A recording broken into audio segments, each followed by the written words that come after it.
Hello, and welcome to this year's first edition of Golden Eagle Outlook.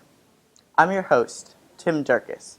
We will begin today's show with a segment featuring Seneca High School's Turkey Bowl, produced by Tanner George, Brad Tyson, and Kayla Doria.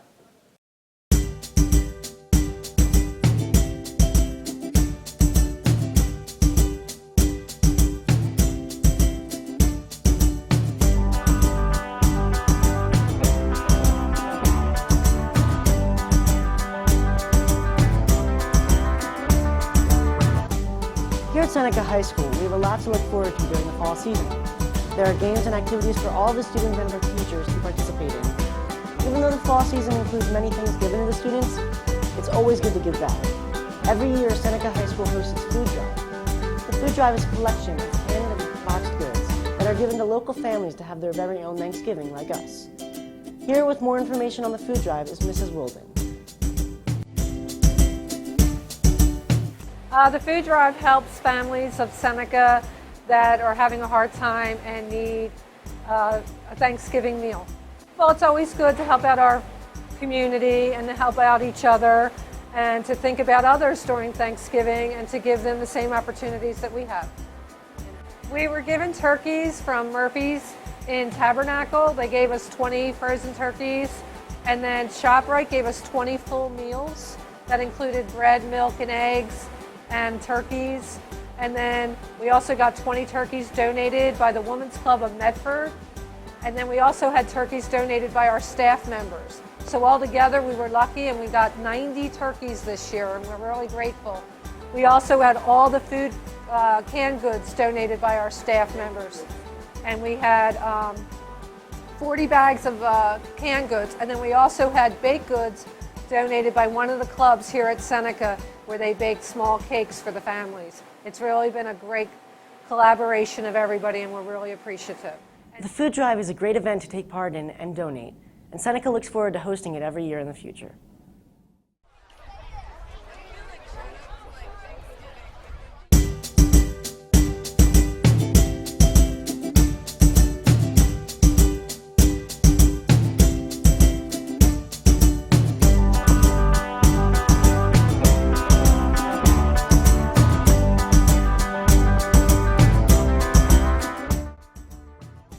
Aside from giving, another event that Seneca has to offer is the Turkey Bowl Pep Rally.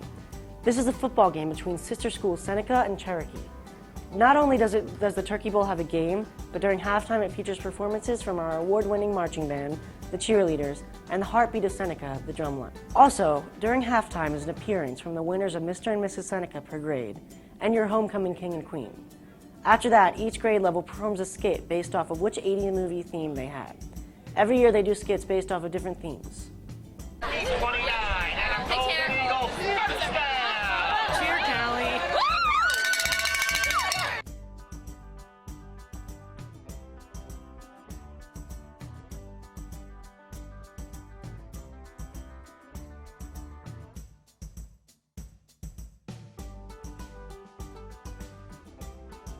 I come to the Turkey Bowl because it's awesome and people are here. It's Thanksgiving.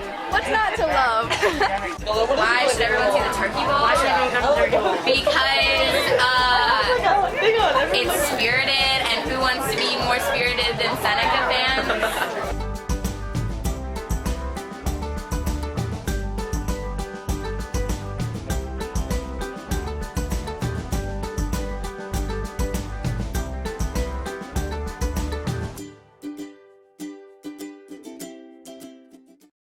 Not only during Seneca's Turkey Bowl does the Seneca family display school spirit, their teachers continue to display ongoing school pride all year.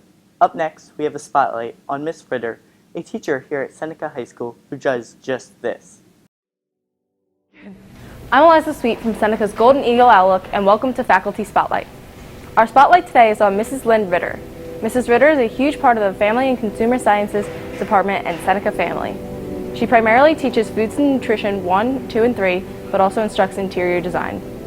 In Foods and Nutrition, students learn how to prepare and cook foods from various regions of the world while interior design focuses on planning and decorating homes. Each year, students are drawn to these courses by both the subject matter and their admiration for Mrs. Ritter. She also is the advisor of Seneca's Community Service Club, which is dedicated to helping out the surrounding community and its members. Advising such a selfless club really shows how giving Mrs. Ritter can be. Mrs. Ritter took the time to talk to GTV about who she is inside and outside of the classroom. I think the thing about my childhood that really intrigued me about cooking was when I was about 12, my mom started working full-time, and she would ask me to make dinner for the family. So she would call me on the phone and give me instructions, and I would make it. And so that satisfaction of being able to complete dishes and serve the family and make everybody happy certainly led to my interest in food. And then when I went to college and started taking some culinary classes, I realized that it really was a passion of mine. I went to Rowan, which back in those days was Glassboro State College, and I majored in food service management. A community service club and the class of 2019 are the positions that I do outside of the classroom. As the advisor to the freshman class, it's been a very busy and exciting year to get the kids, into it. And then, of course, community service I've done for a number of years, and that's always good to bring kids to help other people, which I think they really enjoy. Kids here at Seneca are very down to earth. They're great kids. They always have good things to contribute, and I feel like I can really make an impact on their lives. So it's a big deal. If I couldn't be a food teacher, I would like to be a pilot. My first thought when I was younger, I really liked science, so I wanted to be a marine biologist. And then when I started taking math classes, realized that that really wasn't my thing. So I had to switch gears a little bit and do something that I really did enjoy and was good at. This year I'm teaching Foods and Nutrition 1, 2, and 3. Makes it nice and easy. I'm in the foods room all day. In the past I've taught interior design, I've taught fashion and clothing, but really foods is my main interest. You do have to get industry experience. It's really invaluable when you're working even in a teaching setting, working with other people and instructing them on how to cook and how to manage their time appropriately. So having spent about 10 years in the industry and then bringing all that experience to the classroom really went a long way. For me, it really helps with my classroom management skills. Well, I was working in food service for many years prior to teaching, and I wanted to have children, and the hours in food service are very not conducive to a family because you're working nights and weekends and holidays, so it would be very difficult to be home with the children. So I decided that I needed a job that would allow me to still pursue my passion but at the same time have time for a family. My favorite food has to be miso soup. Love miso soup. It's very warm and comforting, and it's also very nutritious, so double. I think my favorite food to cook would be, that's a good one because I have a lot that I really like. And sometimes what I like to cook isn't necessarily what I eat because I'm a vegetarian. I would say blackened fish. Any type of fish that you put lots of spice on, I enjoy. My favorite movie is Footloose. I love that movie. It's no wonder students see Mrs. Ritter as such a positive role model. Not only is she a wonderful chef and teacher, but she is also an interesting and diverse woman. Thank you for joining us for Seneca's Faculty Spotlight. Now back to Tim. Another way teachers here at Seneca show their school pride is by giving up their time to coach Seneca athletics. In the following segment, we get a look into Seneca's bowling team and what makes their team great, produced by a valued member of the bowling team, Lance Eckstein. Bowling, something that's not a major sport, but definitely a sport. The girls team were conference champs last year and also had a record of 11 wins, 4 losses, and a tie. And also the boys team also had a good season as well. I had the pleasure to interview Mr. Castle, the coach of the bowling team here at Seneca, to see how he thinks the season is going to go this year. Well, Shawnee, for the boys, Shawnee's always been competitive. They won the division last year, and I think that they're kind of kind of our litmus test to see how well we will compete in our division. And for the girls, they won the division last year, so realistically, we have the targets on our back. We had a real competitive match last year with Cherry Hill West, so that's probably the team that we're looking forward to seeing again. I do. I actually think we have a lot of talent on both the boys and the girls team. We have some talented newcomers, and we have some really talented veterans who are going to come back. So it's a nice mix of both, and hopefully we'll be competitive in the division for both. And I wouldn't be surprised if both teams won the division. Yeah, we actually have a bowling closet that is near the auditorium that we've used for years. And we store our uniforms in there, and we store our bowling equipment in there, and kids can drop it off in the morning and pick it up at the end of the day. Also, I had a chance to interview a couple bowlers of how they got into bowling, how long they've been bowling, and also if the Seneca family spirit also goes into the bowling team. For altogether, I've been bowling 12 years, and I've been bowling 3 years for Seneca High School. I really like the team experience and just bowling in general. I really do. I really love bowling, and I hope to continue as long as I still bowl. I think most definitely you really feel like a connection with the other guys on the team, and it's really good. I started bowling when I was 6, independently, and then I've been on the high school team for the past 3 years. My favorite part of bowling is getting to come here every day and just throw the ball down the lane and feel like I'm accomplishing something. I don't plan on going professional, but I want to keep bowling in college because I like the spirit. I'd say it does because it's such a small team. We're kind of like a little family ourselves. When I was younger, I bowled on a league, and I've been bowling for the school for the past 3 years. I like bowling with my friends. I've made a lot of new friends on the bowling team. I don't plan on continuing it professionally, but if my college offers a club team, that might be a possibility. Yeah, I think the family spirit definitely comes through in the bowling team. Everyone's really nice and accepting here. Well, I started bowling when I was around 4, but for high school, I started bowling freshman year, so now I'm a junior, so this will be my 3rd year for Seneca. My favorite part is probably camaraderie between everybody and how everybody gets, how everyone interacts with each other. Now roll out there and get a 300. I'm Lance Eckstein for Golden Eagle Outlook, and thank you for watching.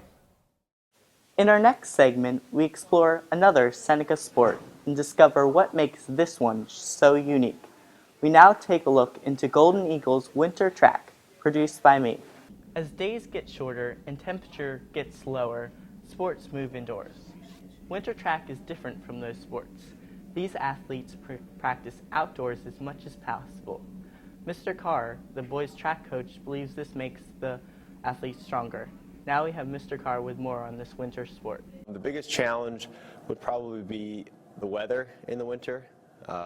We like to practice on the track, and if there's any kind of snow or ice, that obviously throws a ringer into the situation. We get through it though. Practicing outdoors, I think it just makes our guys and girls tougher and more competitive.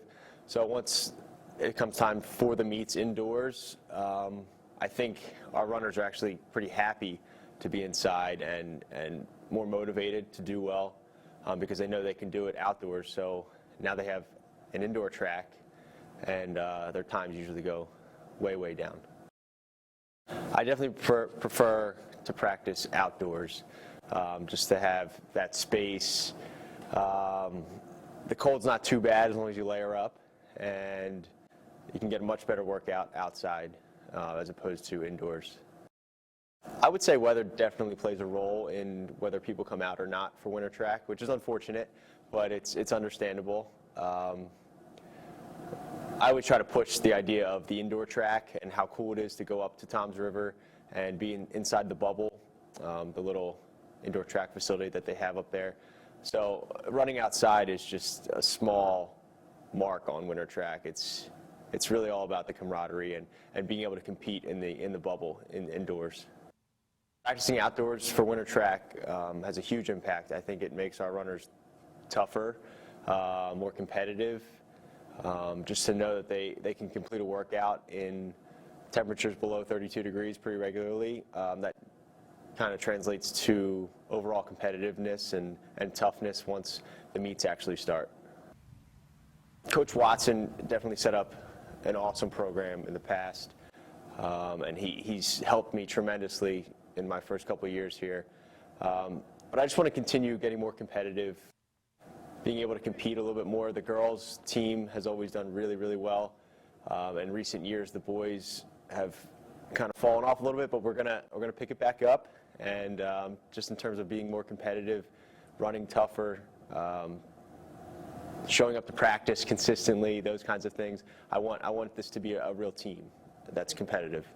My favorite part about winter track is all the camaraderie, I guess you could say, between not only the boys, but the boys and girls teams together, because we usually do practice together.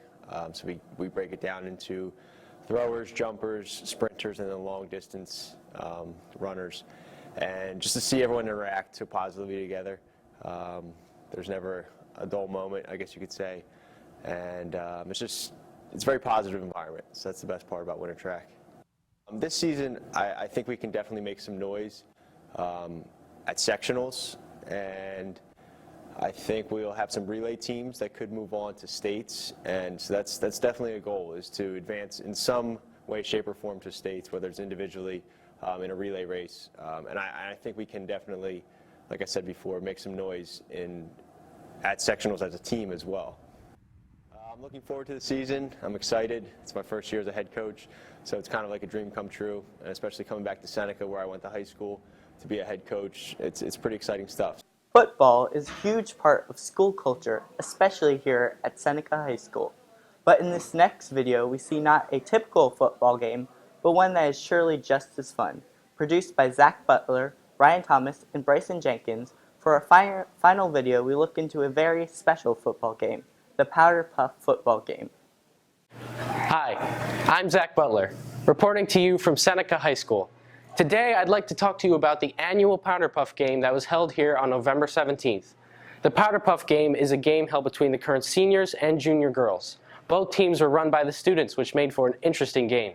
Powder Puff is a long tradition at all of the schools, but it's the opportunity for female juniors and seniors to play a game of flag football against each other. It's lots of fun.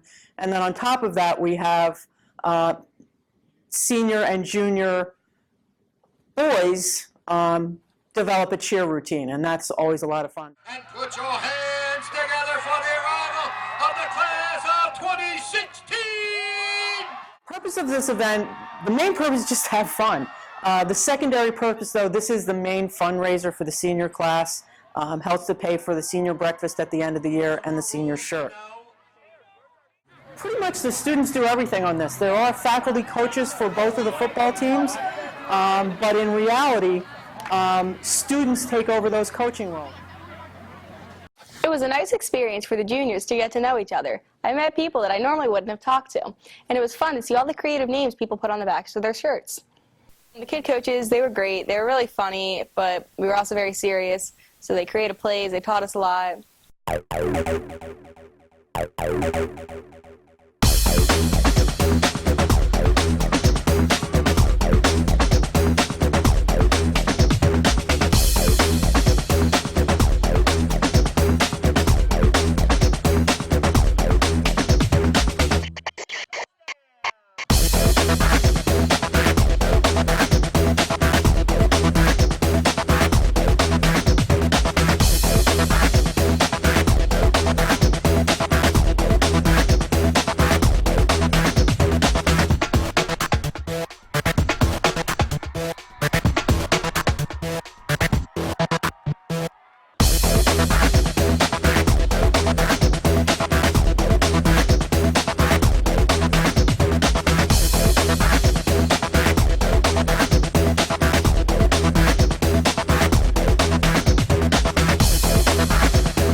During the halftime portion of the game, the current junior and senior boys put on their own cheerleading routines. Both grades obviously put a good effort into their outrageous routines, and they received much appreciation from the crowd. Also, the beloved Seneca drumline performed throughout the game, keeping the air lively and game exciting. Overall, the Powder Puff game was a success. The seniors came out on top in the end, but the juniors left with their pride intact. Everyone enjoyed this event and went home feeling great after such an exciting game. I absolutely think it will continue. People show good sportsmanship in our school, and they know this is all about having fun. So I don't see any reason why this thing ever has to end. It's a lot of fun for everybody. I think everybody had a lot of fun. It was a little bit cold, but I think it was a great night. Good sportsmanship out there. The seniors, I think, were a little happier than the juniors because they came out on top, but it was a great night. Thank you for joining us for this autumn edition of Golden Eagle Outlook. Be sure to look for our winter edition. For GETV, I'm Tim Durkis.